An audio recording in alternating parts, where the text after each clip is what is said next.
Hey, what's up? Welcome to Inside the Mavs. Kevin Gray, Grant Afseth here. Really appreciate you joining us here on our YouTube channel. I'm at Kevin Gray Sports. Grant, of course, at Grant Afseth on YouTube as well. Appreciate you joining us here as we preview the Dallas Mavericks 2024-25 NBA season. You can find me on X at Kevin Gray Sports. You can find Grant on X at Grant Afseth. Grant, what's going on, man? How you doing?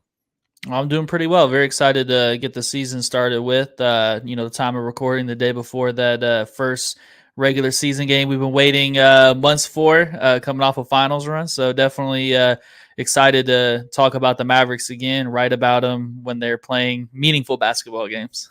Yeah. And for those who are watching this will exclusively be on our YouTube channel. So for me at Kevin Gray Sports, for Grant on his YouTube channel at Grant Afseth, and you can be able to watch it. We'll do this a couple of times a week, an opportunity for us to be able to still talk about the Mavs. Of course, I cover and talk about the Mavericks for DLLS Sports on DLLS Mavs 5 times a week, but I'll also be doing my own content here on YouTube as well, continuing to talk about the Mavs when we're off on off days and other special occasions as well. But we'll look to do this a couple of times a week at least to continue to give you the best when it comes to talking about the Mavericks. Grant, where can they find you as far as your work and what you've got going on these days? Yeah, I switched off of the SI platform from their Mavericks team site to my own Substack platform called DallasHoopsJournal.com. I've gotten a good amount of people to subscribe to that one so far. Really excited to keep building that throughout the season. So I'll have all of my Maverick stuff on there for the most part. And then, just some general NBA contributions as well to, websites like sportskita.com with some player interviews and some occasional projects on Bleacher Report as well, too. So looking forward to some tremendous stuff from Grant all season long as well. Make sure you're subscribing to him as well. But let's jump into it. The Mavericks looking to get back to the NBA Finals after an incredible run last year, making the Finals for the first time since 2011. They will open up the season against Victor Wembanyama and the San Antonio Spurs. The Mavericks have 7 of their first 9 games at home, so plenty of opportunities for Dallas Mavericks fans to be able to see their team at the American Airlines Center. And for the Mavericks, a team that was able to do some retooling. They let Derrick Jones Jr. go. He is now, of course, with the Los Angeles Clippers. And in comes in Quentin Grimes, Naji Marshall, and the biggest newcomer of all, Klay Thompson, of course, 4-time NBA champion, 13 seasons in the NBA, and one of the best two-way players during his prime, now has an opportunity in the second act of his career to play alongside Luka Dončić and Kyrie Irving. Luka Dončić, of course, finishing top 3 in the MVP voting. Kyrie Irving coming off a 25-5-5 year, nearly 50-40-90 as well. The acquisitions of P.J. Washington and Daniel Gafford last year, midseason, that propelled this team to what was a 16-4 record in the last 20 games, 16-2 in their most meaningful games, where they became the best defense in the league. There's a lot of expectations, Grant, for this team based off of what they did this offseason and how tough the West is going to be. How do you handicap what the Mavericks not only have done, but as we've now gotten through the preseason and now look forward to this regular season, what are your expectations for this team based off of what they are looking to achieve this upcoming season? Yeah, I think definitely an expectation would be to get home court advantage in the first round, whether that's like 1, 2, 3, or 4 seed in the Western Conference, because things happen throughout the year that you can't control, like Dwight Powell falling on Kyrie Irving's leg in Portland, causing a 12-game absence, things of that nature. So, if you have some circumstances like that, that might limit your ceiling at times. But just regardless, they're well insulated, I feel like, this season to handle injuries in ways that they haven't been in the past, which is usually like a big indicator for, that success for an 82-game season.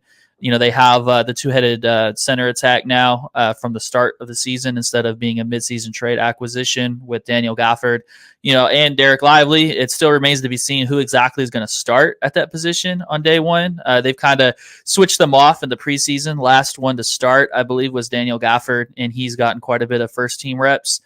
So that's a great problem to have. This was a team that was coming into last season with a rookie.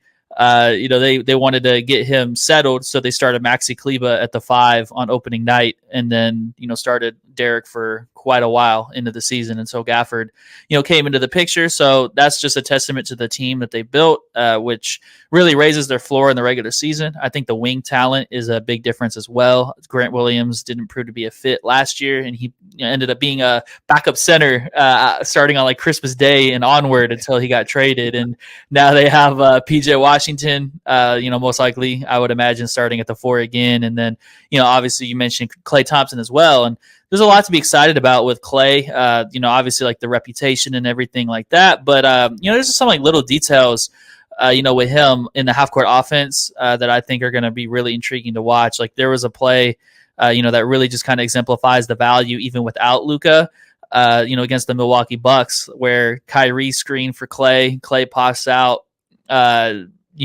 Kyrie gets the ball, draws 2 defenders, and then Daniel Gafford gets the ball against an out of rotation defense in the paint to finish. So I think things like that are going to be really intriguing to see how it looks with Luka, and that's going to bring a lot of expectations, with the team that's improved quite a bit defensively over the last couple of seasons.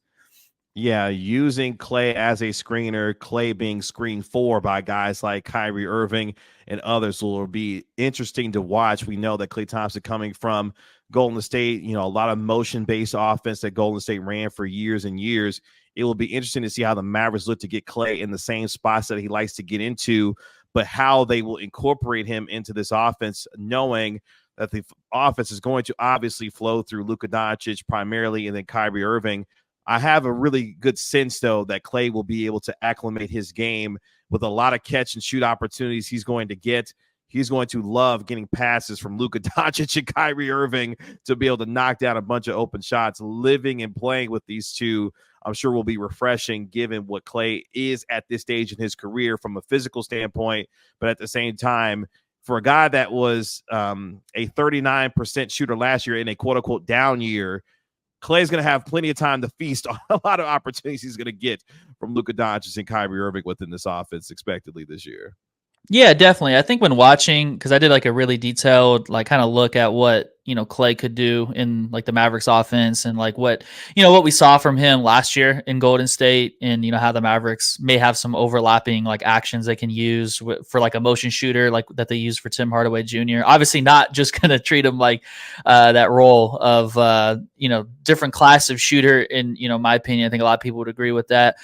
So I think there's will be more layers than what we saw from Tim in this offense, like, whether he's like one of the screeners in double drag actions, the back screener and stack pick and roll, all those base like NBA sort of sets that, when you have that guy that can shoot on the move, teams like to use and leverage that gravity. I think we've already saw in the preseason that Klay, could be utilized in, but I think what'll be really intriguing is kind of those read and react elements of the offense that the team has kind of implemented in the last, actually really mostly since Kyrie has been involved. They've been really, popping with more players that can attack, off the catch and make, read and react plays like the zoom actions, like the handoffs and delay sets and everything like that. I think, that gravity and the attention that Klay commands along with Kyrie, who, last year, one of the head coaches in the league, like Chauncey Billups, actually called him when I was asking about Kyrie, one of the best screeners, if not the best guard screener in the NBA. So just having someone like that, who's a great ISO player, along with Luka, who's a great ISO player, with Klay, who has that attention, that shooting, and that gravity, that's going to be a very, intriguing read and react combination, especially with 7-footers that can finish in the paint. And, wings that are, in that supporting cast that can, make some plays more than what, some of those wings in previous eras have been in this team, like Reggie Bullock and Dorian Finney-Smith. So a lot to be excited about for Klay's role in all of that. I do think that, a big difference in Dallas compared to Golden State is just the fact that, Luka and Kyrie are just so effective against switching. I don't think Golden State really had that type of capability. I think that kind of disrupts some of those actions that Klay, usually thrives on, like especially earlier in his career, like the, pin downs, the double wide pin downs, and just, ram screens, middle pin downs, all that stuff. Like where if you're just having a big sitting in the paint or just sagging off, you're going to probably get a clean look or just use the shot fake and make a play. But when they switch it, and they have smaller defenders on the floor, that advantage on the initial catch isn't necessarily there. So I think where the benefit's going to be having Luka and Kyrie that can break down, whoever's in front of them for the most part, and make a play, draw two defenders, and kick the ball out to him much better than what he had received, in Golden State. I still think, the Warriors are looking for players that can make those plays on a consistent basis. And he's going to be able to have that in Dallas's offense to really, I think unlock that catch and shoot ability throughout the course of games. Yeah, and with Klay's ability to knock down these open shots, it just spreads the floor that much more to allow Luka and Kyrie to be able to create off the bounce. And obviously, with the passing ability of Luka and Kyrie, there'll be plenty of opportunities for guys like PJ Washington, for example, to be able to knock down shots. And if he can become a better, corner three-point shooter, this team who wasn't necessarily good percentage-wise at making corner threes last year, even though they took a lot of them, this can really unlock an offense that could be one of the best that we've ever seen, given just the amount of floor spacing that's going to be created with guys' ability to be able to knock down shots. And, part of that too, before we take our break here, Luka Dončić, not just his scoring abilities and his passing abilities, but him potentially playing some off ball as well with the abilities of Kyrie Irving, with Klay Thompson. PJ Washington going to be doing a little bit more ball handling as well, which you've seen take place during the preseason. The idea here is to hopefully take some of that load off of Luka, where last year, averaging nearly 34 points per game. There's a lot for him to take on offensively. This should hopefully be something good throughout the course of the regular season, that by the time we get to the postseason, a fresher Luka, a guy that can really be able to handle and get that load going, obviously, in the postseason. Not that he can't handle it now, but you want to be able to have him as fresh as he can. I think a lot of this, what we'll see during the regular season, is how much can they take off of Luka's plate to have him be able to be that much better when it comes to most important games when we get to, obviously, March, April, and May and into the postseason for sure. Yeah, definitely. I think that's the most important thing. I think if you probably talk to Luka, I've asked him a couple times about handling full court pressure. I remember actually after that kind of underwhelming loss where he didn't play well against New Orleans in that in-season tournament, that ugly purple vomit looking court. I actually asked him because they were picking him up full court really aggressively, and he actually told me that he likes when he's being picked up full court, like it just having that attention and that aggression, with his frame and his skill and his patience, he can kind of create, counters out of that by taking the contact, spinning, and just breaking them down. So I think like that same logic applies with just bringing the ball up in general and getting the offense, initiated. He would probably love to orchestrate every play for the most part. So I think being able to move him around the half court, they've done that increasingly in the last couple of years with the roster being more capable in the ways that we were just talking about, with the wings and, having Kyrie Irving and all that great, skill set to have to take pressure off of Luka, like whether he's playing off the elbow, in a horn set, or, he is off the ball, starting out in the corner, getting a handoff and things of that nature. I think that catch and shoot ability really helps in those situations, not obviously on the elbow, but like when he's playing in those actions, like if he's able to get into a quick jumper on a handoff that he's been working on, in his workouts, I think that really opens up options that are like low, I guess you could say like contact, low workload type of shots that,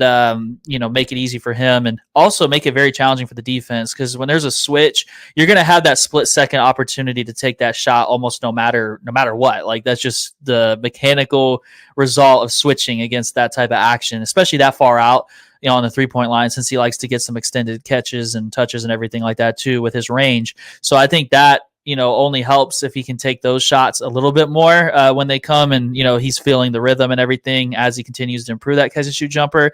But I thought like last year, his career high volume, his efficiency was impressive on catch and shoot attempts. And I think in the playoffs, whether it was like off an offensive rebound or they were just finding him organically, he hit some big shots, throughout the course of the postseason with that type of shot. So, just continuing to build on it with Klay Thompson, adding more incentive to play in these different actions and just be active as a unit. I think that will naturally lead to more favorable catch and shoot attempts for Luka within the flow. And so I think that definitely is something that's going to be a big part of his game as he continues to, or a bigger part of his game as he continues to, build with this group. Because there's nothing quite like not having to work to get a bucket. Like that man has some crazy percentages for like unassisted field goal attempts and things of that nature. I think at one point last year I saw it was like 93% or something crazy. So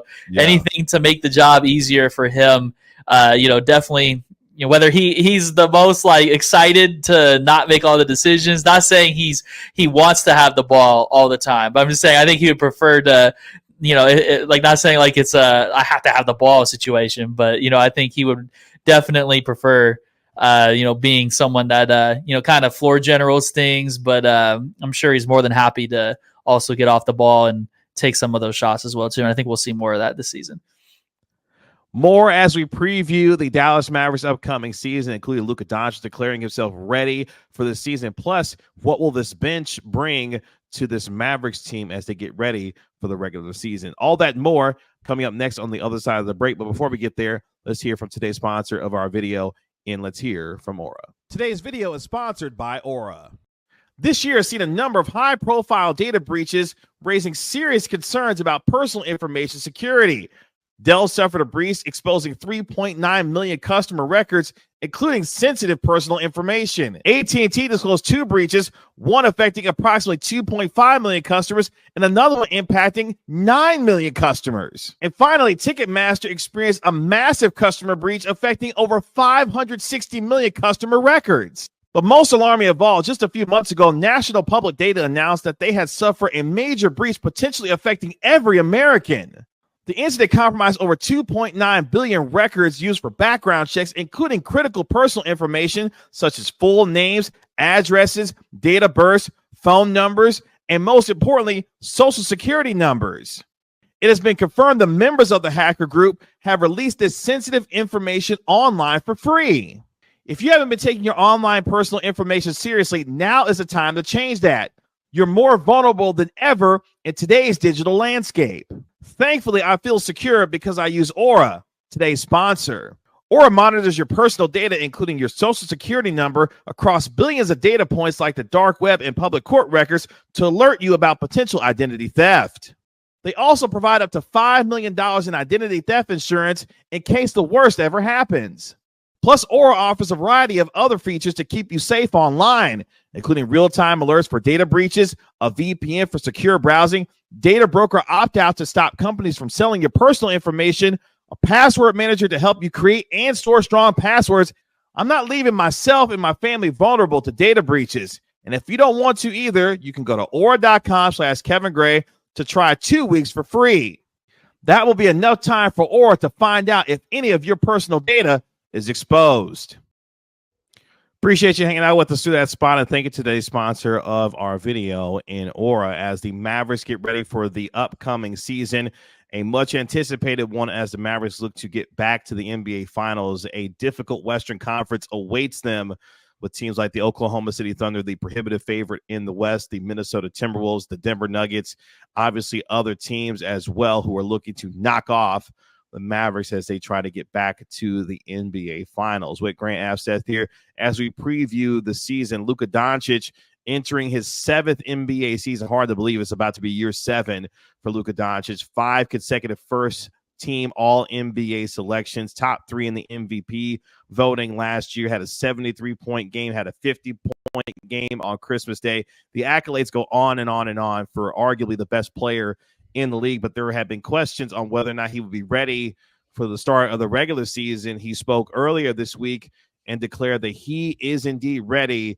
for the season opener when they take on Victor Wembanyama and the San Antonio Spurs and beyond as the Mavericks get ready for the season. Here's Luka Dončić declaring himself ready to go for this upcoming season. Take a listen and watch. How you feel?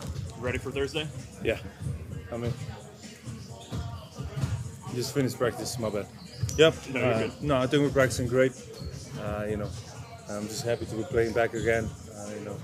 We're playing intensively, so I think we're ready. The way that Jason talked about it, it sounded like if you really needed to go for the postseason situation, you probably would have been ready for Thursday. But just a precautionary thing. Yeah, I mean, it wasn't an easy injury. It doesn't hurt a lot, but just you got to get healed a lot. Maybe I even started too early, but it's fine now. It's perfect. I'm practicing everything, so I'm good. Well, there it is. Luka says he's ready to play after dealing with that left calf contusion. He is ready for this season, and obviously for Luka Dončić building that chemistry, Grant, with Kyrie Irving and Klay Thompson. Kyrie Irving declaring on media day the new big three, if you will, with Luka, Kyrie, and Klay Thompson. This team has a lot of expectation in front of it, but in a lot of ways, Grant, it's going to be about the other guys. We started to mention a little bit with PJ Washington, Dereck Lively II, who is looking for a sensational second-year jump, if you will, in his sophomore year. But the additions of Quentin Grimes and Naji Marshall and Daniel Gafford obviously coming off the bench, it appears that this team is deep enough, basically 1 through 8, 1 through 9, to really give themselves a chance night in and night out. Let's talk about the importance of these guys outside of Luka, Kyrie, and Klay that is really going to have a dramatic effect on this team. And we'll start, obviously, with the second-year player, Dereck Lively, who we've seen in the preseason add a little bit of, jump hook to his game, lefty finishes, showing some footwork, being able to handle the ball in the open court a little bit. Obviously, there's a lot of anticipation on whether or not he's going to be knocking down threes as well. A lot to be excited about when it comes to Dereck Lively II this upcoming year and what he can bring to the table, not just offensively, but defensively as well. Yeah, absolutely. He talks about, wanting to dominate the paint, wanting to own the paint. And that's something that's definitely been a big emphasis working with, Tyson Chandler, Sean Sweeney, both, off season and now. And they're getting in a lot of extra work, every time that we come in there, as reporters and see, what they're working on the floor. There's always a very close attention to detail. As you said, working on the footwork, working on the hooks. Working on also like this little counter move, like faking the drop step, going middle, and finishing the hook. So they're really building, the foundation of a post game. And I thought it was interesting actually when let me tell you something. If Dereck Lively come out there with a dream shake on opening night, I'm gonna lose my mind. Okay, with a dream shake. At any point during the season, I'm gonna lose my mind if Dereck Lively gets a little dream shake to his game too, for sure. That's hilarious. Yeah, he's been definitely getting better and better. In the post, a little more patient, and honestly getting to the spot and knowing what he wants to do, reading the defender, and I think something that was really interesting in preseason.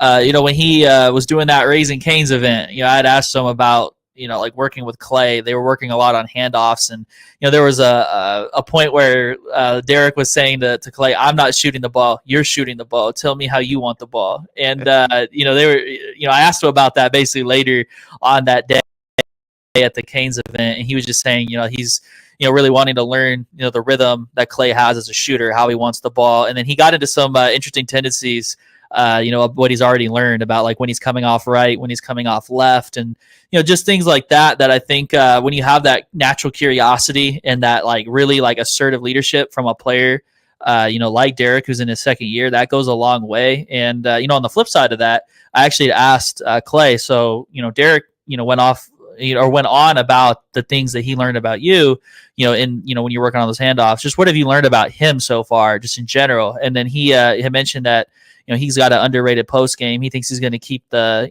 the sky hook going or the hook shot going forward in today's NBA. In an era where there's less post ups than in the past. So I thought that was kind of cool. For him to be a newcomer and talk about the development of an area where the focus for the team has been there for Dereck to improve. In Vegas they had talked about even Quentin Grimes as well. I'd asked him about Dereck's post ups, and he's talked about the patience, the overall just capability has been impressive to him too. So that's a great sign when multiple new additions to a team kind of make that same observation early on. And I think, just in the concept of the team overall, I think it's going to be very important at times for him to, be able to be capable in the post, because it seems like they want to play a little bit more in the middle of the floor. Obviously, that's not always going to be a post up where he's looking to score or anything of that nature, but just having his back to the basket, making decisions, continuing to make, great reads. But also when teams like in the NBA Finals and other teams in the playoffs, like that the Mavericks saw during their postseason run, they really like to try to get away with cross matching, where they had like a Jason Tatum on Dereck and put the center to roam off of like a PJ Washington, and that really like jams up what you want to do and makes you waste more of the shot clock, since those screening actions don't really create that initial advantage that you would like. So if you can get into a situation where Dereck's capable against players like a Jason Tatum, or you're just using off-ball screens to get a different switch, and he's able to punish that makes it harder for the defense to get away with putting, like a rim protector or just a defensive liability at the center, on someone cross-matched like a PJ Washington, or, last year it was mostly Derrick Jones. So that kind of gets into the whole team, concept of really trying to pick on that cross-matching, where, now Derrick Jones isn't the weakest link in terms of shooting on the court. Now it's PJ Washington. I think I'd feel a little bit better about that overall, and especially with his offensive skill set. So if, we were talking about the players outside of, the big three stars that are important, I think that's where PJ comes into the mix as well, where, knocking down those open shots, whether he's spacing the floor, whether, he's the one being brought in as a screener because he has the center on him and he's picking and popping. That's really important to knock down shots, but also attacking those closeouts, all that stuff. Both of those guys are going to be very important, in particular in those areas, because I think if you can really punish teams and make it uncomfortable to cross match, you don't want to play traditional pick and roll coverage against Luka Dončić, really, or against Kyrie Irving either. But you also don't want the five truly on the five, because then those off ball screens for Klay become easier. You don't really want to give up the switch.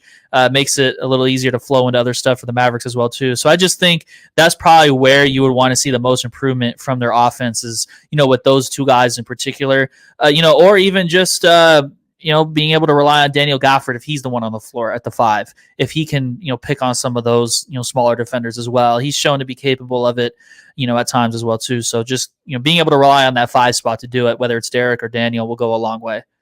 Yeah, they arguably have, in my mind, a top 2, top 3 center duo in the league when you look at Lively and Gafford and the versatility that both of them bring.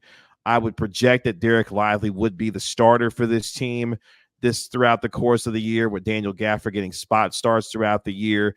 This is a guy in Gafford who apparently during the offseason, added 20 pounds of muscle. You can tell he's getting, a little bit bigger to be able to bank and be able to handle himself, in the trenches, if you will, to use a football term, to be able to, to be a good rebounder, but also continue to utilize his ability to finish at the rim. And we saw last year how good he was, his efficiency at the rim. Lively doing the same as well. They've got guys that can finish, but also, and you've talked about it a little bit, Lively's ability as a screener got much better at that as the year went on. Again, versatility within this offense and his ability now to add these other elements to his game. The Mavericks are going to create a lot of problems for teams on defense just because of the amount of IQ that's on the floor between Luka, Kyrie, Klay Thompson, but the emerging, IQ, if you will, of Dereck Lively, who's getting better and better, not just, as a rim runner and as a, rim protector on the other end, but showing the ability to be a little bit of a good passer as well. We saw some elements of that last year, making some passes out of the short roll as well. Lively and his versatility on both ends of the floor is going to be really fun to watch and chronicle throughout this year. And the Gafford coming in on the back end of that, a really solid duo for the Mavericks at the center position, which kind of gets us to, some of the bench guys when we look at Quentin Grimes and Naji Marshall, Jaden Hardy getting a, 3-year, $18 million contract extension as well, solidifying himself potentially as a real contributor to this rotation, a guy who became a little bit better as a playmaker as well. Of those guys that we are looking at off the bench, whether it be Marshall, Grimes, Hardy, obviously Dante Exum is going to be out for a while with the wrist injury, having wrist surgery there. Maxi Kleber is still a veteran on this team. This Mavericks bench seems to be pretty deep, but to me, the versatility of Quentin Grimes and Naji Marshall, those two I think are going to be the real focal points for this team coming off the bench this year for the Mavericks. Yeah, absolutely. And I think they're going to be a really interesting defensive group, because I think, referring back to, Jason Kidd's interview, with your teammate, Mark Stein, like in training camp, he mentioned Maxi Kleber at that 4 spot. And so if you kind of put the pieces together for what that defense will look like, whoever's playing the 5, whether that's, Dereck Lively or Daniel Gafford, that's a rim protector, anchoring the defense. And if you have Maxi Kleber, that's 6'10" with length to be that low defender, also be capable of switching. But that also having that presence out there lets Naji Marshall really get into the ball as the on-ball defender. And I think that is a great, 3-player, I guess you could say kind of core for a defense when you're out in the course of a game. That's really tough and frustrating to face if you're the other team. Like you're in the early second quarter, mid second quarter, whatever it may be, or second half, game starting to wear down. That's not a fun team to have to face. And then you have Quentin Grimes as well as someone who's a competitive on-ball defender who can get around screens and fight through that kind of contact as well too. So, and then I would assume that backcourt you're going to have one of obviously Kyrie Irving staggering that playing time once again. With Luka Dončić, where he's the one running that second unit, and then that last spot may go to like a Jaden Hardy or a Spencer Dinwiddie, while you have Dante Exum sidelined as well too. So definitely going to be interesting to see. I think Jaden Hardy has managed to improve defensively since we first saw him in Dallas. I think that's something he's taken pride in. So seeing how he can manage to round out his game overall, I think he's set up well to prove himself this year. In that regard as a consistent rotation player, if he seizes that opportunity, because if he has that off the dribble juice, if you will, he could be a impressive option to kind of flank Kyrie Irving in those situations throughout games, where you have that, backcourt punch. He's improved into being a, really solid off the catch guy, whether he's taking the catch and shoot jumper or attacking the closeout. And, I think overall, that could be an essential skill set if you have someone like Maxi Kleber at the 4, because you have you're kind of conceding the off the dribble capabilities in the other parts of the unit, like that 3 through 5, like the front court. If you do have Maxi out there for that defensive versatility, so that's where whoever's that guard next to Kyrie, I think is going to have to be a very capable creator who can make those off the catch plays and also not be like a negative defensively as well too. But I think that could be a really solid unit overall. It's kind of crazy the overall progression of this roster since when we really first started talking about this team, even before Kyrie Irving. Because first it was can they get a co-star to just be on the court when Luka Dončić isn't in the game? Now it's they have all these other pieces. They're building an identity for that bench group. So definitely going to be, a very important part of the team, and definitely excited to be able to see that progression throughout this year, because having that deep team is definitely nice instead of some of these teams in the NBA where you're covering them and it's like the Denver Nuggets and they're like Jokic isn't on the court. We have a -10 net rating all year. What and just kind of waving the white flag when those starters come out for sure. Yeah, which is why I think a lot of folks feel like this is a team that legitimately can finish in the top 2 of the West, if not potentially, win the West during the regular season. We know how good Oklahoma City is going to be with the acquisitions of, Isaiah Hartenstein and obviously Alex Caruso, and how young and talented their core is, which led by SGA. But at the same time, the Mavericks have assembled themselves a team that is deep and can compete at the top. And Quentin Grimes, who was, in talks to potentially get a contract extension, it didn't necessarily work out. He's put himself in a real good position that if he plays well this year, he's going to have some real market, after this upcoming year as a restricted free agent.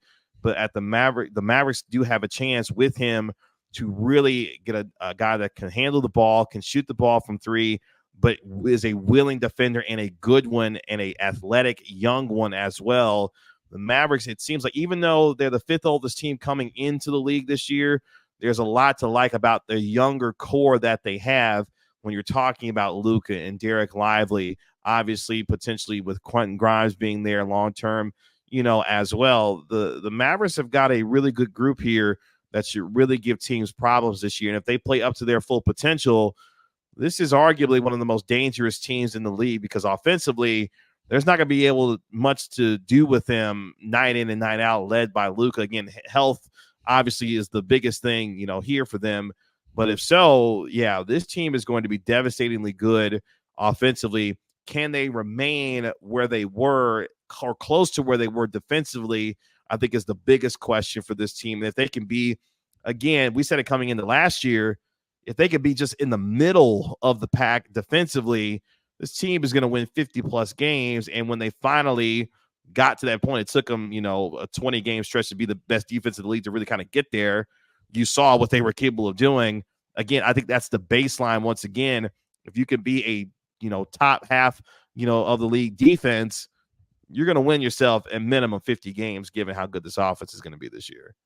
Yeah, definitely. Because now they have that option. We were talking about like that bench group, like with Jaden Hardy and Quentin Grimes as options. You can just actually choose what you want in terms of like a particular matchup. Like if you just want to really load up defensively, you can just surround Kyrie Irving with the best defensive options out there and, win those minutes. Or if you, feel confident in just wanting that offensive firepower, you can maybe go with, someone like, Jaden, Spencer, Dante, and or just stick with Quentin Grimes as well too. So I think there's a lot of options. I think another thing that will be interesting is just like how willing they are and with small ball as well too in that group. Because I think if you have Naji Marshall at the 4 and you have more perimeter players on the court, I was talking about Maxi Kleber earlier at the 4, but if you have Naji Marshall there, that's a lot of athleticism, versatility that kind of gives you like that hard-nosed defensive overall identity while having even more offensive firepower too. So I think that's where you really get into like looking at the margins, and a team that has options is definitely a team that is well positioned because you can toggle through different things. And that's where, that coaching staff element, they're going to have a lot of things to be able to throw out there that kind of feed back into not conceding too much defensively for the sake of offensive firepower, throughout the course of a game. So definitely like a really strong foundation. And I think they're set up well to be one of those better, not an elite defense. I would say maybe not like we'll have to see it in practice, not like I wouldn't shoot them in as obviously like a top 5 defense or anything like that. But sure. I think being very good, as you said, like being above average goes a long way for a high offensive firepower team. So I think at least having a floor like that goes a long way. I do think, there's a lot of motivation as well too with this group where you would want it to be. Like Klay mentioned, we cannot talk about defense without mentioning what Klay said in preseason. He said that he wants to prove or really show people that he hasn't had that fall off or that decline defensively. Those are not his exact words by any means. I'm butchering his quote, but he basically said he wants to prove he still got it defensively. So when you have those players that are motivated to make that impact, I think that goes a long way. This is a group, when you're coming off that finals loss, and then you have other newcomers that are motivated to really set a tone for themselves as well too. That's a great identity or foundation to have as a defensive group.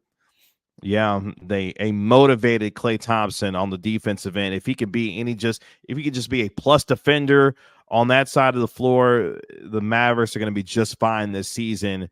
We know for Klay, who's at one time was one of the best two-way players in the league, if he has anything close to that, the Mavericks are going to be just fine defensively because I think the buy-in is there. We saw it last year during the second half of the year and how it carried them to the NBA Finals. If they bring that same mentality this year, this team is going to have a lot of success even in a difficult Western Conference. So a lot to look forward to for this team this upcoming year, a lot to digest and get ready for. But this Mavericks team has a chance to make a real run at it once again in a deep playoff run in the NBA and hopefully get back to the NBA Finals and take the next step in terms of winning it this time around. Grant, tell the folks where they can find you and what work they can look forward to seeing from you this upcoming year, man. Yeah, definitely. A lot of Mavericks content on that DallasHoopsJournal.com. So definitely, if you haven't already, you can be a free subscriber or, be a pay subscriber as well to see every piece of content on there too. So definitely a lot of things throughout the entire year. I'll be doing, every game as well, like the home and away games as well too. So year-round coverage of the team, just at a different place, where I have the ability to kind of do whatever formats like these practice insights where I'm kind of putting the video clips in there and giving observations, a little different than the 250 word quote hit publish sort of ecosystem that some of sites kind of want people doing right now. So more emphasis on the quality as opposed to the quantity for sure.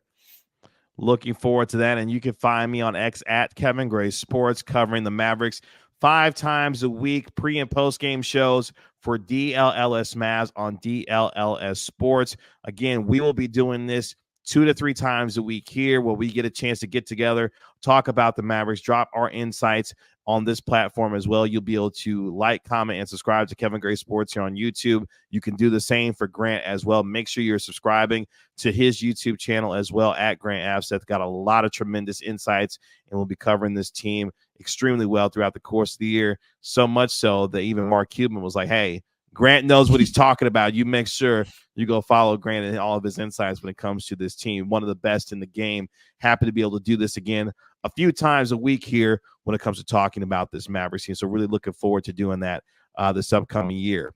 That'll do it for our Mavericks preview season preview here on our YouTube channel. Again, you can find me on X at Kevin Gray Sports. Make sure you follow Grant on X at Grant Afseth as well. Again, we'll do this 2 to 3 times a week here, so make sure you're looking out for it here on our YouTube channels. For Grant and Kevin, we'll talk to you later. Peace.